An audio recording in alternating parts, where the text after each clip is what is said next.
It's not a nice feeling, is it? Everyone seems to say that time passes quickly, vanishing before you know it, and yet we all want more of it. In this video, I'm going to be talking about concepts that I've come up with myself, but also some that I've read up on, and hopefully it help you make sense of the mystery that is time. Now, I thought I'd just say this video is not going to talk about biological factors because I'm no scientist. So if you'd like to learn more about that, I've linked a good podcast about it in the description. Now, what I'm going to talk about is something that I've called future looking. Now, hence the name, it is when you look into the future. Usually being of positive association. For example, the weekend, a holiday in the summer, hanging out with your mates, or maybe as small as looking forward to lunchtime. You're looking forward to a time that is going to happen in the future. And it definitely doesn't help that most of society is future looking, all looking forward to the weekend, and that stereotype just causing you to future look more. It is through this act that we often let time slip through our fingers. We don't want to work, we look forward to the weekend. We let time go because we don't want to work. It is as simple as that. It's the tendency of not wanting to be in a bad time and looking forward to the good times. Now, it doesn't have to be that direct. It could be you're in a good time and now you don't want to go into a bad time. You ignore the bad times that are about to come and you just focus on the times now that are good and you let time slip through your fingers again. That's future looking.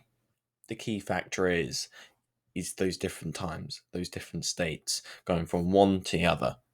That difference is what creates future looking. It's the looking into another state. All right. It's that difference. That's the key. Now, I've just said about the good times and the bad times. There is actually a third state. That's called the neutral state. Now, this is almost like a half one. This state doesn't have many, emotions put into it. They're very routine, and it's like your morning routine. You don't put much thought into it. Now, this is in the middle. You could go from a good state to a neutral state. That could be the same as going from a good to a bad. It's just a different in between. Now, I wouldn't worry about too much about that, but just saying, there is a third one. For now, I'm going to focus on what happens when you're going from a bad state or a neutral state to a good one. As said before, the state you're in now isn't really pleasant. Of course, our bodies naturally want to distance ourselves from the pain. Makes sense, right? We forget about the unpleasant present and look forward towards the pleasant present. And in the midst of that, we lose sight of time, and lo and behold, time has just vanished before you know it. But hey, don't look so glum. The good times are here for you to enjoy and indulge in. Alas, as you probably know, when you're having fun, time flies. And before you know it, you're going back into the bad times and you're future looking forward to the good times again. That repeats. And before you know it, the times aren't as good as they used to be. Where did the time go, you told yourself? Now, this could be the same, but in reverse. When you're going from a good time to a bad time, you ignore the bad times that are going to come and just forget about it. Enjoy the present, but the time will quickly vanish. You get to the same end result, and that is time has flown by. Now, although it may seem impossible now that you can't control this, it is not impossible. You can control it, and there are ways you can do it. Now, of course, you can't physically change the perception of time. You can't break the laws of physics. But in a sense, you, as an individual, can change your perception of time because it's all up in here. Now, of course, there are biological factors, but you get my point. What I've just described is the fundamentals of future looking.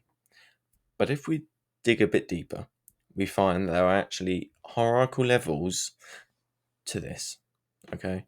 There's 2 levels. So in level 1, this is for both good states and bad states. In level 1, your emotional intensity isn't very strong, and Thus, you're aware of the time passing by. Okay, you're aware that there's going to be a future state. You realize the time not in the sense of you saying a clock, but you can feel it. You know there's going to be a future state in the future. Thus, like I've described above, you begin future looking. And then there's level two.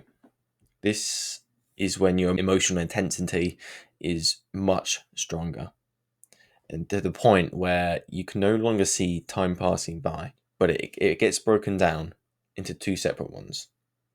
Yes, I know there's a lot of different levels, but hear me out. Level two is then broken down into two separate categories, one for the good times and one for the bad times. So, the level two good times, right? Your emotional intensity is very high. You're having an absolute blast. Maybe you're on holiday. Now, because of this, time's going to go quickly, right? Simple. But this differs between the time passing quickly from level one. The difference is in level one, you're future looking. In level two, good, you're not.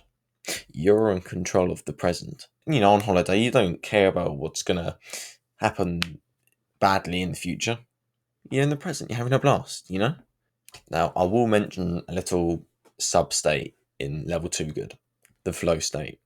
Now, this need not worry you too much, but when you're working and the time just passes like a flash, just really just zones in your work, the flow state. That time passes quicker than anything you felt before. It's wonderful, but there you go. Then there's level two bad. Okay, your level of emotion intensity is still very high, but it's negative. This is when maybe you're in a very stressful event, you're public speaking, you're living in the present, you don't really care about the state that's to come, right? This leads to time feeling very slow. Different from level two, where time passes quickly. This one's very slow. You're still in the present, but it's feeling slow. Those are the two key differences. Now, you're not in this state for very long, nor very often. You shouldn't focus on getting in it, of course. Even though if time's going slow, you shouldn't. It's not pleasant. I mean, it's no brainer, really. Now, you've probably noticed a common trend when I've been describing all these different states, which probably seem confusing, but I will eventually link this in writing form because I've written this all down because it's even myself, it's hard to wrap my head around it sometimes. But the common trend, as you've probably noticed, is your emotional intensity. That dictates how you perceive time. At least that's not non-biological.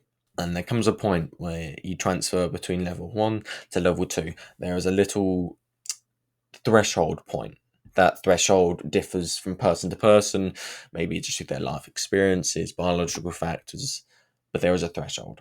Now, I'm going to pop up on an image on a screen that describes this perfectly.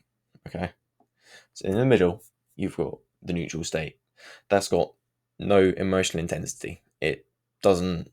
That's almost your base. Okay, then when you got your emotions put into it, how you feel, that could drift you one way, to good, one way to bad, and then you pass a threshold that eventually gets you into level two. Most of the time, you're stood in level one and you're future looking, which for most people is bad, but that is where our base time normally is. Okay, level one. But why is this all important? I'm rambling about these random things that you've never heard about before. But the important thing is, you can control your emotions, and therefore you can control your perception of time. See where I'm getting at? Now, even though you can control your emotions, most people don't. It's probably a waste of time for them, or they just can't be asked. Most people don't, which is a shame because it has such great benefits. So, what I'm getting at is people are partly the reason why time's passing quickly.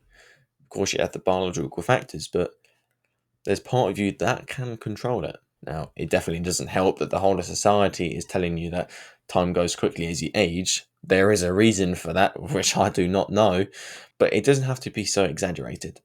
You have the ability to dim that down, stop it from going so quickly. the way of doing that, I will explain in a different video because there's a lot to dig into. I hope that helps. I've really tried my best to explain that. If there's any questions, put them in the comments. I'll try my very best to reply back to them. But with that, thank you.